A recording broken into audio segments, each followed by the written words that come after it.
හැමෝටම ආයුබෝවන්. මම ඉන්නේ අද පොළොන්නරුවේ ලංකාවේ උතුරු මැද පළාතේ තියෙන තවත් එක් සුවිශේෂී නගරයක්. මම අද යන්න හදන්නේ ඔයාලට මේ ලස්සන නටබුන් නගරේ අපිට උරුම සුන්දර ඒ වගේම වටිනා උරුමයක් ගැන හොයන්න කියලා දෙන්න. මම දැන් යන ගමන් පොළොන්නරු පරාක්‍රම සමුද්‍රය පහු කරලා ඒ ලස්සන උරුමේ කොහෙද කියලා හොයන්න. ඇත්තටම පරාක්‍රම සමුද්‍ර වැව් බැම්මේ කෙළවරකට එනකොට අපට හම්බෙනවා පොත්ගුල් වෙහෙර සංකීර්ණය. අපි යන්නේ අද පොත්ගුල් වෙහෙර සංකීර්ණයට. මම ඇවිත් ඉන්නේ පොත්ගුල් වෙහෙර සංකීර්ණය අභියසට, පොත්ගුල් විහාරයේ අභියසට. මම මේ ගුරුපාරේ ඇවිදගෙන යනකොට මට හම්බෙනවා පොත්ගුල් විහාරය කියන්නේ ඇත්තටම පොළොන්නරුවේ තියෙන පුස්තකාලයට, අතීත පුස්තකාලයට, ඒ පුස්තකාලය සම්බන්ධ විහාරාරාමය. ඒ වගේම මම යන්නේ සුවිශේෂී ප්‍රතිමාවක් හොයාගෙන. ප්‍රතිමාව බලන්න යන ගමනේ අපි කියන්න ඕන පොත්ගුල් විහාරය ගැන කතා කරද්දී පොළොන්නරුවේ පැරණි නගරය ආශ්‍රිත නටබුන් තියෙනවනේ. දැන් මේ නටබුන් වලින් පොත්ගුල් විහාරය කියලා කියන්නේ ඇත්තටම මේ ආරාම සංකීර්ණයක්. විශේෂයෙන්ම සමහරු කියන මහා වංශය වගේ පොත්වල තියෙනවා මේක කපිල විහාරය කියලාත් කියනවා. ඒ වගේම තමයි මණ්ඩල විහාරය, මණ්ඩල මන්දිරය වගේ නම් වලිනුත් කියනවා. ඉතින් මේක අග්නිදිග ආසියාතික රටවල් වල තියෙන විහාරාරාමයක් වගේ නිර්මාණය කරලා තියෙන්නේ.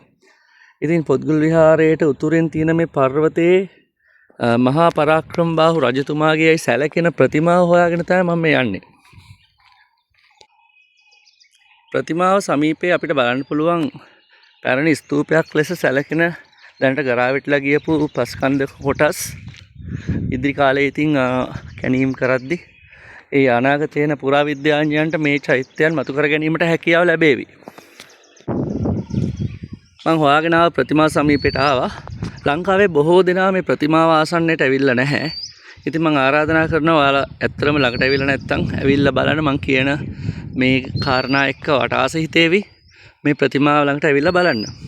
ආසියාවේ කලාව තියෙනවනේ. දැන් මේ ආසියානු කලාවේ විශිෂ්ට නිදර්ශනයක් තමයි මේ පොත්ගුල් විහාර ප්‍රතිමාව. විශේෂයෙන්ම සමහරු විශ්වාස කරනවා මේ ඉන්නේ මහා පරාක්‍රම බාහු රජතුමා පොළොන්නරුවේ හිටිය කියලා.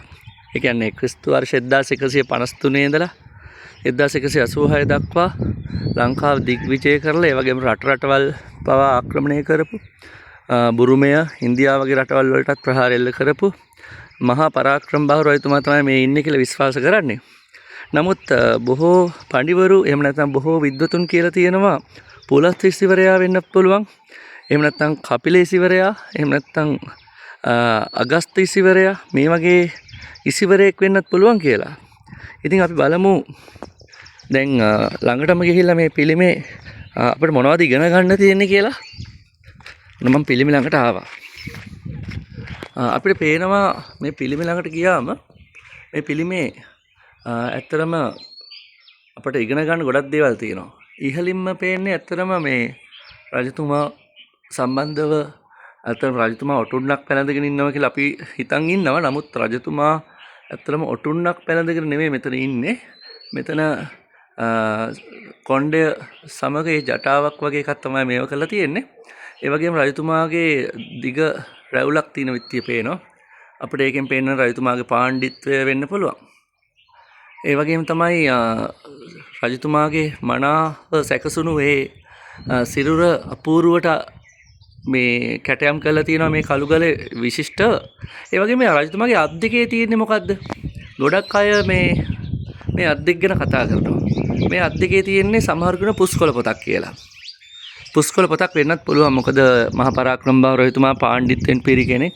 අර මේ ඉන්නේ කපිලීසිවරයා හෝ පුලතිසිවරයා කියලා කිව්වොත් එතනත් අපිට විශ්වාස කරන්න පුළුවන් මේ තියෙන්නේ පුස්කොළ පොතක් කියලා.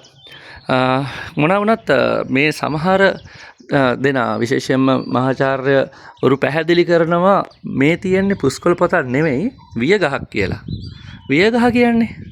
වියගහ කියලා කියන්නේ රජතුමාගේ රාජ්‍යත්වයේ සංකේතයක්. ඒකෙන් පෙන්වන්නේ රාජ්‍ය පාලනයේ බර තමන් අතේ තියාගෙන ඉන්නා වගේ හැඟීමක්. රාජ්‍ය පාලනයේ බර තමන්ගේ අතට අත් දෙකට ආවා වගේ හැඟීමක් තමයි මේ වියගහින් නිරූපණය කරන්නේ. බලන්න මේ බඩ චූට්ටක් ඉහළට එසවෙලා තියෙන විදිහට හදපු විදිහ. පැරණි කැටයම් කරුවා කළු ගලකට පණ දීලා තියෙන විදිහ තමයි පේන්නේ. ඒ වගේම චුට්ටක් කරාපි අර කියන බුරියේ පොඩි කොටසකුත් පේනවා. ඒක හරි අපූර්වයි. මේ මොකද කළු ගලකට පණ දුන්නා වගේම තමයි බඩ පොඩ්ඩක් ඉස්සිලා. ඒ වගේ මේ බලන්න රජතුමා මේ රජතුමාගේ ඇඳන් ඉන්නේ වේට්ටි වගේ ඇඳුම මේ ගැටයක් වගේ ගහලා තියෙන විදිහ. එතකොට අපිට මේකෙන් පේන්නේ රජතුමා ඇත්තරම මේ රාජකීයත්වෙන් හෙබි පිරිපුන් කෙනෙක් කියලා. ඒ වගේම අපිට S2 පොඩ්ඩක් අඩවන් වෙලා තිබීමෙන් පේන්නේ රජතුමා ආධ්‍යාත්මික ශක්තියෙන් හෙබි කෙනෙක් වෙන්න පුළුවන්. ඒ කියන්නේ S2 පොඩ්ඩක් අඩවන් වීමෙන් රජතුමා ඇත්තරම අඩවන් ආකාරයෙන් පෙන්වන්න ගොඩක්ම හේතු වෙන්නේ ආධ්‍යාත්මික ස්වરૂපය. ඉතින් රජතුමාගේ කන් පොඩ්ඩක් දිගට පේනවනේ. ඒ වගේම තමයි රජතුමා කොහොමත් රාජ්‍ය පාලනයේ වගකීම බර දරාගෙන සිටින බව තමයි මේ ප්‍රතිමාවේ හිසේ සිට පාදාන්තය දක්වා පෙන්වුම් කරන්නේ. ඉතින් මේ ප්‍රතිමාව විශිෂ්ට ප්‍රතිමාවක් වෙන්නේ බොහෝ දෙනා ප්‍රකාශ කරන පරිදි පරාක්‍රම සමුද්‍රයේ අසබඩ තියෙන රාජකීය ප්‍රතිමාවක් බවට බොහෝ දෙනා තහවුරු කරගන්නා බැවින්. ඉතින් මේ තමයි පොළොන්නරුවේ පොත්ගුල් විහාරයට ආවම අපට බලන්න ලැබෙන මහා පරාක්‍රම බාහු රජතුමාගේ යයි සැලකෙන සමහරු ඍෂිවරයෙක්ගේ යයි ප්‍රකාශ කරන ඒ සුන්දර නිර්මාණශීලී ප්‍රතිමාව.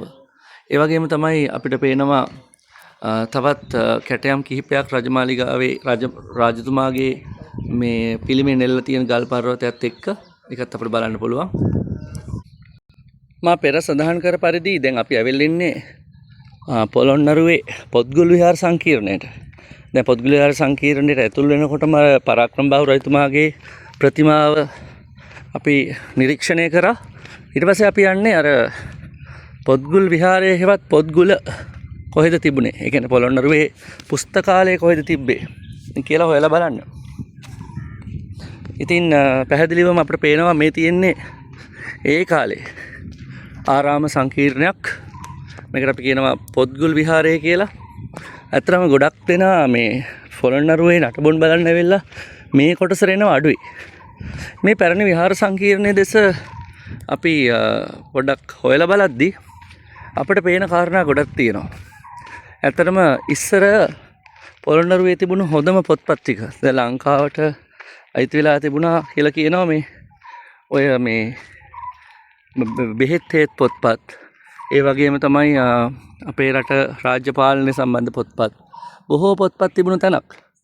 එතන පොත්ගුල් විහාරය කියන මේ විහාරය මහා පරාක්‍රම බාහු රජතුමා ඉදි කරා කියලා තමයි ගොඩක් දෙනා පිළිගන්නේ. සමහර කියනවා මේක මේ මහා පරාක්‍රම බාහු රජතුමාගේ කපිල විහාරය හෙවත් මණ්ඩල විහාරය කියලා. මහා පරාක්‍රම බාහු රජතුමාගේ බිසවක් වෙච්ච චන්ද්‍රාවතී දේවිය තමයි මේක ප්‍රතිසංස්කරණය කරලා තියෙන්නේ. මේ විහාර සංකීර්ණයම.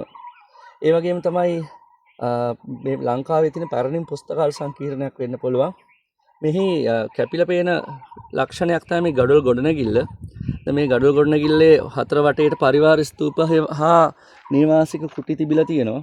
ඉතින් මේක මේ අග්නිදිගාසියාවේ ඔය කාම්බෝජය, වියට්නාමය වගේ රටවල මේ වගේ විහාර සංකීර්ණ ගොඩක් ප්‍රසිද්ධයි.